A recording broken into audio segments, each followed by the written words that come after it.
ಬೀದರ್ ಜಿಲ್ಲೆಯ ಮತ್ತು ಎಲ್ಲ ಹುಮ್ನಾಬಾದ್ ಕ್ಷೇತ್ರದ ಮಹಾಜನತೆಯಲ್ಲಿ ವಿಶೇಷವಾಗಿರ್ತಕ್ಕಂಥ ಮನವಿ ಏನಂದ್ರೆ, ಶ್ರೀ ಸುರೇಶ್ ಬಿ ಗಾಂಗ್ರೆ ದಲಿತ ಮುಖಂಡರು, ಹಿರಿಯ ಕಾಂಗ್ರೆಸ್ ಮುಖಂಡರು, ಮುಂದಿನ ಭವಿಷ್ಯದ ನಾಯಕ ಮತ್ತು ಕ್ರಿಯಾಶೀಲವಾಗಿರ್ತಕ್ಕಂಥ ಸುರೇಶ್ ಬಿ ಗಾಂಗ್ರೆ ಅವರ 51ನೇ ಹುಟ್ಟುಹಬ್ಬದ ಪ್ರಯುಕ್ತವಾಗಿ 17ನೇ ತಾರೀಕು ಆಗಸ್ಟ್ 2025ರಂದು ಅವರ ಹುಟ್ಟುಹಬ್ಬ ಇದೆ.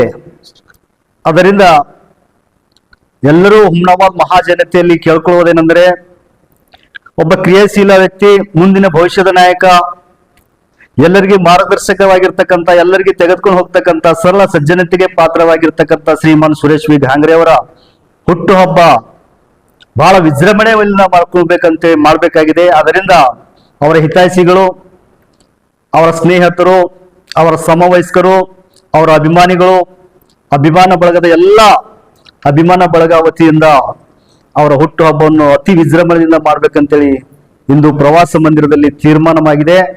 ಅದರಿಂದ ಅವರ ರಾಜಕೀಯ ಗುರುಗಳು ಮತ್ತು ನಮ್ಮ ರಾಜಕೀಯ ನಾಯಕರು ಮತ್ತು ನಮ್ಮ ನೆಚ್ಚಿನ ನಾಯಕರಾಗಿರ್ತಕ್ಕಂಥ ದೀನ ದಲಿತರ ನಾಯಕ, ಬಡವರ ಬಂಧು, ಅಜಾತ ಶತ್ರು, ಮಾಜಿ ಮಂತ್ರಿಗಳಾಗಿರ್ತಕ್ಕಂಥ ಶ್ರೀಮಾನ್ ರಾಜಶೇಖರ್ ಬಿ ಪಾಟೀಲ್ ಮತ್ತು ಇನ್ನೋರ್ವ ವಿಧಾನ ಪರಿಷತ್ ಸದಸ್ಯರಾಗಿರ್ತಕ್ಕಂಥ ಡಾಕ್ಟರ್ ಚಂದ್ರಶೇಖರ್ ಪಾಟೀಲ್, ಇನ್ನೋರ್ವ ಕ್ಷೇತ್ರದ MLCಗಳಾಗಿರ್ತಕ್ಕಂಥ ಭೀಮರಾವ್ ಪಾಟೀಲ್ ಅವರ ಆದೇಶದ ಮೇರೆಗೆ ಮತ್ತು ಅವರ ಒಂದು ಅತಿಥಿ ಸ್ಥಾನವನ್ನು ಆ ಕಾರ್ಯಕ್ರಮದಲ್ಲಿ ಗ್ರಹಿಸ್ತಾ ಇದ್ದಾರೆ.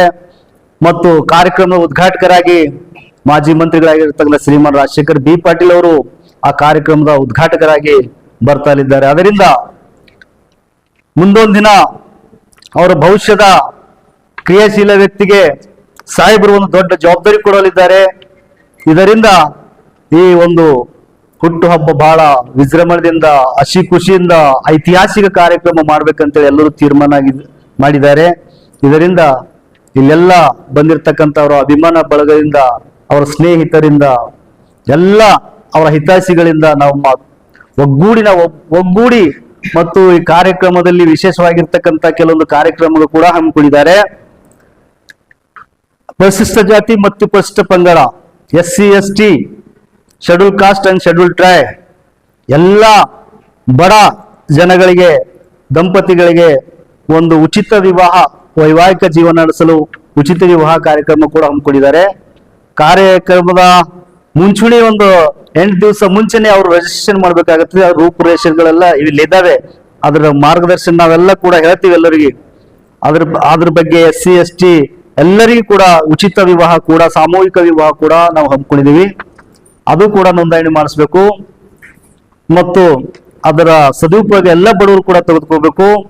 ಮತ್ತು ಸಮಾಜ ಕಲ್ಯಾಣ ಇಲಾಖೆಯಿಂದ ಕೊಟ್ಟಿರ್ತಕ್ಕಂಥ 50,000 ಪ್ರೋತ್ಸಾಹ ಧನ ತಾವೆಲ್ಲರೂ ಕೂಡ ವಿವಾಹ ಆಗಿರ್ತಕ್ಕಂಥ ದಂಪತಿಗಳು ಪಡ್ಕೊಂಡು ಅದರ ಸದುಪಯೋಗ ತಾವೆಲ್ಲರೂ ಕೂಡ ಪಡ್ಕೋಬೇಕು ಅಂತಕ್ಕಂಥದ್ದು ಬಡ ಜನಗಳಿಗೆ ಒಂದು ಸಹಾಯ ಆಗ್ಲಿ ಎಂಬ ಕಾರಣದಿಂದ ಇದು ಸಾಮೂಹಿಕ ವಿವಾಹ ಕೂಡ ಹಮ್ಮಿಕೊಂಡಿದ್ದಾರೆ. ಅವತ್ತು ವಿಶೇಷವಾಗಿ ಒಂದು 50 ದಂಪತಿಗಳು, ಜೋಡಿಗಳು ಅವತ್ತು ಬರ್ತಾರೆ. ಅವರಿಗೆ ರಿಜಿಸ್ಟ್ರೇಷನ್ ಮಾಡಿರ್ತಾರೆ. ಅಲ್ಲಿ ಉಚಿತವಾಗಿರ್ತಕ್ಕಂಥ ವಿವಾಹ ಆಗುತ್ತದೆ. ನಂತರ ಅವರಿಗೆ ಪ್ರೋತ್ಸಾಹ ಧನ 50,000 ಸಿಗುತ್ತದೆ. ಹೀಗಾಗಿ ನಾವೆಲ್ಲರೂ ಕೂಡ ತೀರ್ಮಾನ ಮಾಡಿದ್ದೀವಿ. ದಯಮಾಡಿ ಕ್ಷೇತ್ರ ಜನ ಇದಕ್ಕೆ ಸಹಕರಿಸಬೇಕು, ಅವರಿಗೆ ಬೆನ್ನಿಗೆ ನಿಲ್ಬೇಕು. ಯಾಕಂದ್ರೆ ನಾನು ಬೆಳಿತಾ ಇದ್ದ ಗುಣ ಇರ್ಬೋದು, ಇನ್ನೊಬ್ಬರಿಗೆ ಬೆಳೆಸ್ತಕ್ಕಂಥ ಗುಣಗಳು ಇರಬೇಕು. ಯಾವಾಗ ಇನ್ನೊಬ್ಬರಿಗೆ ಬೆಳೆಸ್ತಕ್ಕಂಥ ಗುಣ ಇರ್ತದೋ ಅವಾಗ ನಾಯಕ ತನ್ನಾಗ ತಾನೇ ಬೆಳಿತಾನೆ.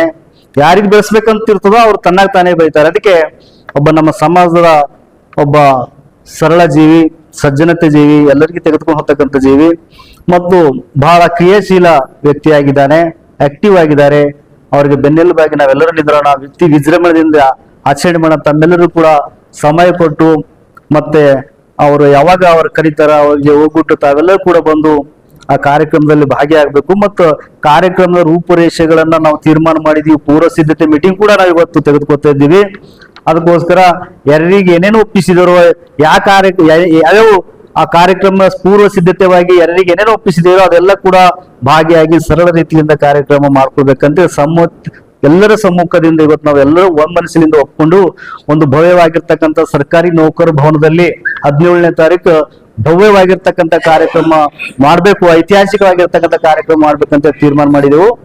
ಅದಕ್ಕೆ ಆ ಕಾರ್ಯಕ್ರಮದಲ್ಲಿ ತಾವೆಲ್ಲರೂ ಕೂಡ ಅವತ್ತ ಸಮಯ ನಾವೇನ್ ತೀರ್ಮಾನ ಕೊಡ್ತೇವೋ ಮತ್ತು ಕಾರ್ಯಕ್ರಮದ ಮುಂಚೆನೆ ನಾವು ಇನ್ನೊಂದು ಸಮಯ ನಾವು ಫಿಕ್ಸ್ ಮಾಡ್ತೀವಿ. ಆ ಸಮಯಕ್ಕೆ ತಕ್ಕಂತೆ ತಾವೆಲ್ಲರೂ ಕೂಡ ಅಲ್ಲಿ ಬರ್ಬೇಕು, ಹಾಜರಾಗಬೇಕಂತೇಳಿ ನಾ ಈ ಮೀಡಿಯಾ ಮುಖಾಂತರ ತಮ್ಗೆಲ್ಲರೂ ಕೂಡ ಕೇಳ್ಕೊತಾ ಇದ್ದೀನಿ.